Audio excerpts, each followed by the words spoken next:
The next thing is to be proactive. The way we're going to break the limiting chains, apart from the thinking, is actually by being proactive.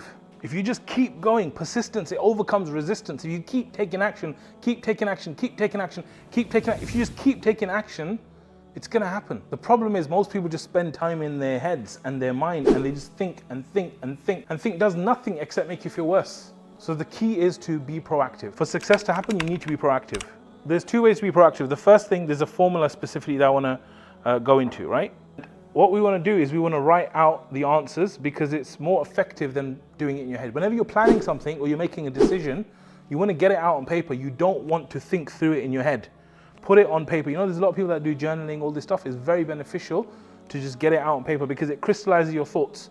It allows you to come up with more ideas once you've got it down on paper, and it helps you to remember it as well. The first thing we need to do is we need to define very clearly what is it that we want. When you have a limiting chain, like for example saying, okay, I want to do a marathon, we need to define in great detail what exactly you want to achieve.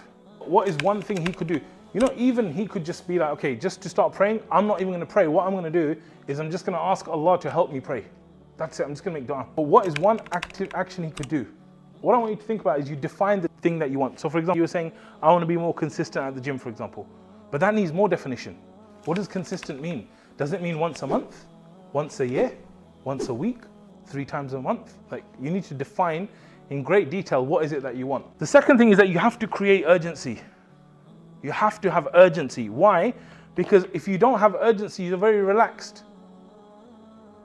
It's that whole thing, like when something's urgent, this is with most people, when they're doing their work, they only get things done when there's pressure and there's an urgency, right? Oh, I need to do that report. Okay, cool, I've got 3 weeks. All right, cool, let me do it the night before.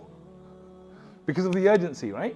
So when we're doing stuff, you want to achieve something in your life, not only do you want to define what you want to achieve, but you must create urgency around it. If you don't have urgency, it will get left.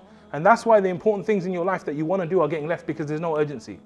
But if you knew, may Allah protect them, that your brother called you and said, look, I've only got 6 weeks to live, would you be more likely to then go and visit or less likely?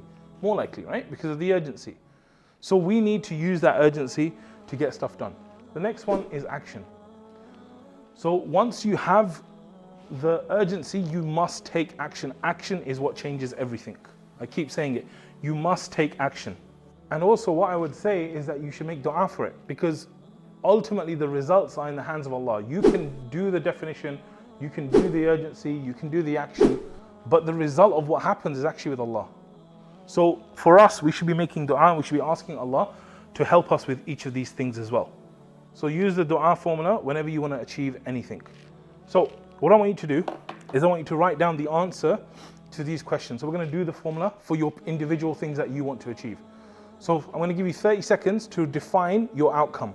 What exactly are you trying to achieve? You need to think about defining that destination. Imagine you got in the car with me and you're my taxi driver and I said, guys, take me to London. And you're in Luton, so we start driving towards London.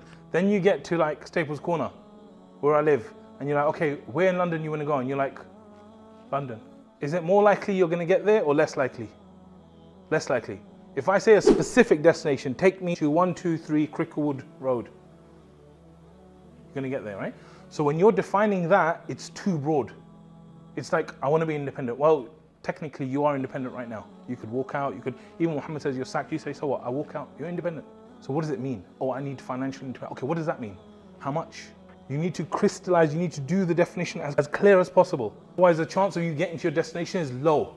But if you define it clearly, you're like, okay, I need to be able to make £10,000 per month with less than 10 hours of work per week using an online business. So I'm saying if you could do something like that, then you're very clear, okay, this is what I'm going to try and do.